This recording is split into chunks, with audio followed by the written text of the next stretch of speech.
لک الحمد یا اللہ الصلاۃ والسلام علیک یا رسول اللہ اما بعد۔ سلسلہ ہے تذکرہ اسلاف کا۔ اس مبارک بابرکت اور پر از رحمت سلسلے میں ہم اپنے بزرگوں کا، اپنے اسلاف کا ذکر خیر، ان کے یوم ولادت اور عرس کی تاریخوں پر کرنے کی سعادتیں حاصل کرتے ہیں۔ بلا شبہ اللہ تبارک و تعالیٰ کے محبوب بندوں کا ذکر خیر کرنا اللہ کی رحمتوں کے نزول کا سبب ہوتا ہے۔ آقا کریم علیہ السلام کا یہ فرمان مبارک بھی ہے کہ صالحین کے ذکر کے وقت اللہ کی رحمتوں کا نزول ہوتا ہے۔ ہم صالحین کا تذکرہ کر رہے ہیں، آپ تذکرہ سنیے اور ان تذکروں کو دوسروں تک پہنچا کر کے اللہ کی رحمتوں کو اپنے دامن میں سمیٹنے کی سعادتیں حاصل کیجیے۔ آج جس عظیم الشان شخصیت کا ہم ذکر خیر کرنے جا رہے ہیں وہ ہیں خلیفہ اعلی حضرت ممتاز المحدثین حضرت علامہ شہاب الدین شالیاتی رحمۃ اللہ تعالی علیہ۔ آپ امام اہل سنت اعلی حضرت کے خلیفہ بھی ہیں۔ ممتاز المحدثین آپ کا مبارک لقب ہے اور شافعی مسلک سے آپ تعلق رکھتے ہیں۔ اعلی حضرت علیہ رحمہ سے آپ کی عقیدت، محبت اور آپ کا لگاؤ الحمدللہ بہت زیادہ تھا، اور انہی باتوں کی وجہ سے امام اہل سنت نے جہاں آپ کو مرید کیا وہیں پر آپ کو خلافت کی نعمت سے بھی سرفراز فرمایا۔ آج آپ کا ذکر خیر ہم اس مناسبت سے کر رہے ہیں کہ محرم الحرام کی 27 تاریخ 1374 ہجری کو حضرت کا وصال ہوا تھا۔ آج محرم کی 27 تاریخ ہے۔ محرم کی 27 تاریخ میں ہم امام اہل سنت کے اس عظیم خلیفہ کی بارگاہ میں خراج عقیدت ان کے عرس کی تاریخ پر اس امید کے ساتھ پیش کر رہے ہیں کہ مولا جو رحمتیں تو ان کے مزار پر انوار پر داخل فرماتا ہے، نازل فرماتا ہے، ان رحمتوں سے ہم سب کو بھی حصہ عطا فرما اور دنیا اور آخرت کی بھلائیاں عطا فرما۔ آئیے حضرت کا تذکرہ تجلیات خلفائے اعلی حضرت کتاب ہے، اس کتاب کے حوالے سے میں آپ کو پیش کرنے کی سعادتیں حاصل کرتا ہوں۔ سرزمین کیرلا ہندوستان کا ایک چھوٹا لیکن بہت ہی خوبصورت اور علم و تمدن کا گہوارہ ہے۔ یہ ریاست ہندوستان کے جنوب میں واقع ہے۔ یہ جو ریاست ہے کیرلا، یہ ہندوستان کے جنوب میں واقع ہے۔ ساحل سمندر سے متصل ہونے کے سبب یہاں کی آب و ہوا بہت ہی پرفریب ہوا کرتی ہے۔ اس ریاست میں تقریباً 60% مسلمان حضرت امام شافعی رحمۃ اللہ تعالی علیہ کے مسلک کے مقلد ہیں۔ وہاں پر شافعی مسلک کے لوگ زیادہ ہیں۔ 20% مسلمان سیدنا امام اعظم ابو حنیفہ رحمۃ اللہ تعالی علیہ کے متبعین ہیں، اور بقیہ بنام مسلم، سلفی، دیوبندی، قادیانی اور دوسرے مسالک کے لوگ آباد ہیں۔ فقہ شافعی کے سربراہ کی حیثیت سے جماعت اہل سنت کے جید عالم دین، مفکر اسلام حضرت علامہ شیخ ابو بکر قادری ملسیار مدظ اللہ العالی بہت معروف ہیں۔ اس سرزمین پر جماعت اہل سنت شافعی کے دو عظیم علمی قلعہ، مرکز الثقافت السنیہ اور جامعہ سعدیہ عربیہ، بین الاقوامی سطح پر متعارف ہیں۔ آپ سوچ رہے ہوں گے کہ میں کیرلا کے تعلق سے کیوں بات کر رہا ہوں؟ دراصل کیرلا کے تعلق سے اس لیے بات ہو رہی ہے کہ ممتاز المحدثین خلیفہ اعلی حضرت علامہ شہاب الدین شالیاتی شافعی جو آج ہمارے ممدوح ہیں، آج جن کا ہم ذکر خیر کرنے جا رہے ہیں، آپ کا تعلق کیرلا سے ہی ہے۔ چونکہ آپ کا تعلق کیرلا سے ہی ہے اس لیے کیرلا کے تعلق سے کچھ باتیں آپ مقدمۃ الجیش کی تعلق سے، ابتدائیہ کے تعلق سے آپ اس کو ملاحظہ فرما لیجئے۔ یہاں کی ریاستی زبان ملیالم ہے۔ کیرل کی جو ریاستی زبان ہے وہ ملیالم ہے۔ اہل سنت کے اخبارات اس زبان میں اشاعت پذیر ہوتے رہتے ہیں۔ اسی طرح علمی سرمایہ بھی ملیالم زبان میں دستیاب ہیں۔ امام اہل سنت سیدی اعلی حضرت امام احمد رضا خان محدث بریلوی علیہ رحمہ کی ذات طیبہ بھی یہاں منظور نظر ہے۔ یعنی کیرل کے علاقوں میں بھی الحمدللہ امام اہل سنت کے عشاق کی کمی نہیں ہے۔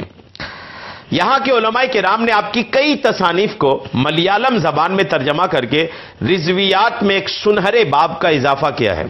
14ویں صدی کے مجدد برحق قطب الارشاد سیدی امام احمد رضا محدث بریلوی قدس سرہ العزیز کے علمی فیضان کا جھالا یہاں بھی برس رہا ہے، اور کیرلا کی زمین رضوی برکتوں سے مالا مال ہو رہی ہے۔ ریاست کیرلا کے علمی اور روحانی ماحول کا ایک پروردہ بارگاہ رضا میں حاضر ہو کر زانوے ادب طے کرتا ہے۔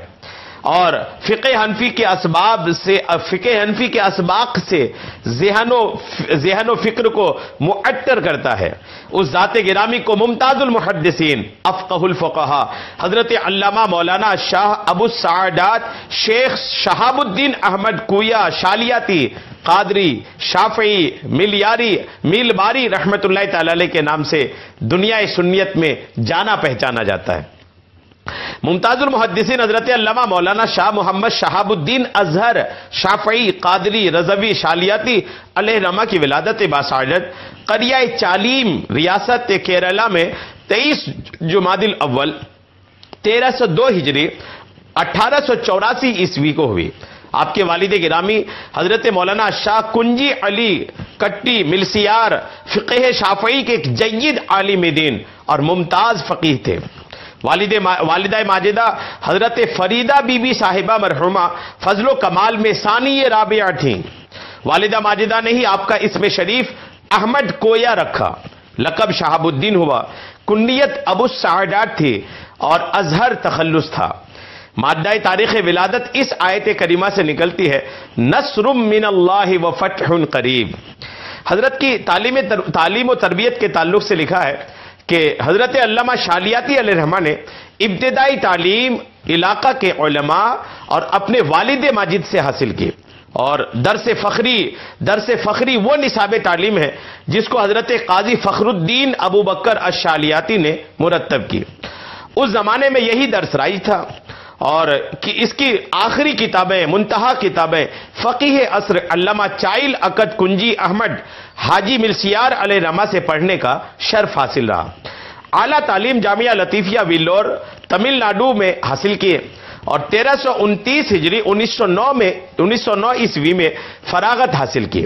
فراغت کے بعد قطب زمان حضرت بادشاہ قطب ویلور علیہ الرحمہ کے اشارہ پر مرکز اہل سنت بریلی شریف فقہ حنفی کی تعلیم کے حصول کے لیے بارگاہ سیدی اعلی حضرت امام احمد رضا محدث بریلوی علیہ الرحمہ میں تشریف لے گئے اور تقریباً 4 سال تک خدمت مجدد اعظم قدس سرہ میں رہ کر فقہ حنفی کے اصول کا درس لیے اور تصوف اور سلوک کے منازل طے کیے۔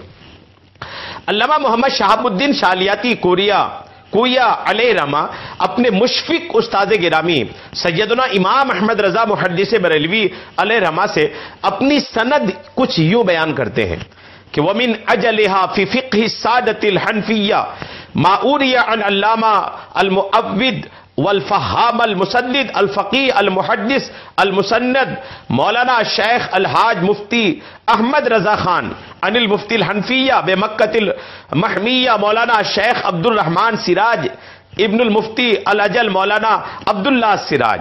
الحمدللہ آپ کی تدریسی خدمات کے تعلق سے کچھ باتیں آپ توجہ سے سنیں۔ استاد گرامی حضرت علامہ سید شاہ رکن الدین قادری ویلوری علیہ رحمہ نے دوران تعلیم مدرسہ لطیفیہ میں معاون مدرس مقرر کر دیا تھا اور یہاں کے دارالافتاء میں فقہی دسترس رکھنے کی بنیاد پر رکنی بھی تھے۔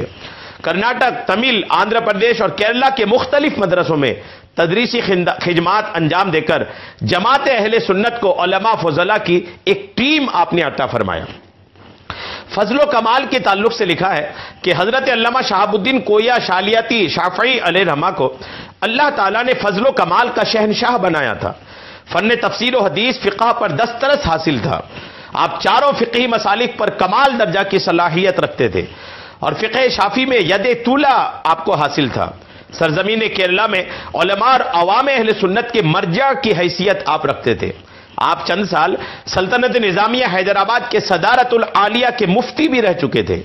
آپ کے بعض فتاوا کے خطوط سے بھی پتہ چلتا ہے کہ بعض سلاطین سلطنت نظامیہ کے اتالیق بھی آپ رہ چکے ہیں۔ سلاطین نظامیہ کو آپ سے انتہائی عقیدت تھی، اس وجہ سے آپ کو ہر ماہ تصنیف و تالیف کی مہم کے لیے سلطنت نظامیہ کے بیت المال سے 100 روپے ملتے تھے۔ آپ کے لیے خاص لائبریری تھی جس میں آپ نادر کتابیں دنیا کے گوشے گوشے سے منگوا کر محفوظ کرتے تھے۔ یہ آپ کے علم دوستی کی بین واضح اور کھلا ہوا دلیل ہے۔ حضرت علامہ شالیاتی علیہ رحمہ شیخ المشائخ عارف باللہ، حضرت علامہ فہامت الشیخ مفتی مکہ محمد حزب الدین سلیمان مکی کے ہاتھ سلسلہ قادریہ میں بیعت تھے، اور قطب الارشاد سیدی اعلی حضرت قادری برکاتی علیہ رحمہ سے سلسلہ قادریہ برکاتیہ رضویہ میں بیعت تھے، اور سیدی اعلی حضرت قدس سرہ نے علامہ شالیاتی علیہ رحمہ کی دینی خدمات سے متاثر ہو کر سلسلہ عالیہ قادریہ برکاتیہ رضویہ میں خلافت سے سرفراز فرمایا۔ ممتاز المحدثین کے کچھ تصنیف و تالیفات بھی ہیں الحمدللہ، توجہ سے سنیں، آپ کی تالیفات کے نام دیکھیں: دفع الشر الاسیر عن الخیر الکثیر، شرح الارشادات الجفریہ فی الرد علی الضلالۃ النجدیہ، تحقیق المقال فی بحث الاستقبال، منائح النیل فی مداح جمیل اللیل، تفتیح المغلق شرح تصریح المنطق، الفتاوی الازہریہ فی احکام شرعیہ، الموعد فی المولود، مورد الازہر فی مولد النبی الاطہر، الحکم الراسخ فی صور المشائخ، سعی الخراب الی رمی التراب، الراتبۃ الازہریہ لسلاک طریقۃ القادریہ، دفع الاوہام فی تنزیل ذوی الارحام، الکلام الحاوی فی رد الفتاوی۔ یہ آپ کی الحمدللہ کچھ تصانیف ہیں۔ وصال مبارک کے تعلق سے لکھا ہے: جماعت اہل سنت کا یہ عظیم فقہی شہنشاہ حضرت علامہ مولانا مفتی الشاہ محمد شہاب الدین احمد کویا شالیاتی شافعی قادری رضوی میل باری 27 محرم الحرام 1374 ہجری بروز یکشنبہ اپنے محبین متوسلین مریدین خلفاء تلامذہ اور احباب اہل سنت کو روتا بلکتا چھوڑ کر راہی ملک عدم ہوئے۔ آپ کی جنازہ میں ایک تخمینہ کے مطابق 5 لاکھ افراد نے شرکت کی، اور آپ کی قائم کردہ مسجد میں نمناک آنکھوں کے ساتھ سپرد خاک کیا گیا۔ اللہ تبارک و تعالی حضرت کی بارگاہ میں خوب خوب رحمتوں کا نزول فرمائے، خوب خوب برکتوں کا نزول فرمائے، اور ان رحمتوں اور برکتوں سے ہم سب کو بھی حصہ عطا فرمائے۔ بلا شبہ اولیاء کرام کا تذکرہ، بزرگان دین کا تذکرہ قلبی سکون کا باعث ہے۔ بلا شبہ جو صالحین کا تذکرہ ہے یہ دلی سکون کا سبب ہوتا ہے۔ اولیاء کرام کے تذکرے کو سنا کریں، اولیاء کرام کے تذکرے کو دیکھا کریں، اور ان کو پھیلانے کی کوشش کریں کہ جن رحمتوں کے حقدار آپ خود ہو رہے ہیں دوسرے لوگ بھی ان رحمتوں کے حقدار ہوتے رہیں۔ اس لیے اولیاء کرام کا، صالحین کا، بزرگوں کا، اپنے اکابرین کا تذکرہ نہ خود کریں بھی، سنیں بھی، اور ان کو پھیلا کر کے دوسروں تک پہنچا کر کے بھی ان کے تذکرے کو پھیلا کر عام کرنے کی سعادتیں حاصل کریں۔ اللہ تبارک و تعالی ہم سب کو اکابرین کے بتائے ہوئے طریقے کے مطابق چلنے کی توفیق عطا فرمائے۔ اب ہمارے اکابرین کے صدقے طفیل اللہ تبارک و تعالی ہم سب کو ایمان، عقیدے، صحت کی سلامتی کے ساتھ درازی عمر بالخیر عطا فرمائے۔ آمین بجاہ النبی الامین صلی اللہ تعالی علیہ وسلم۔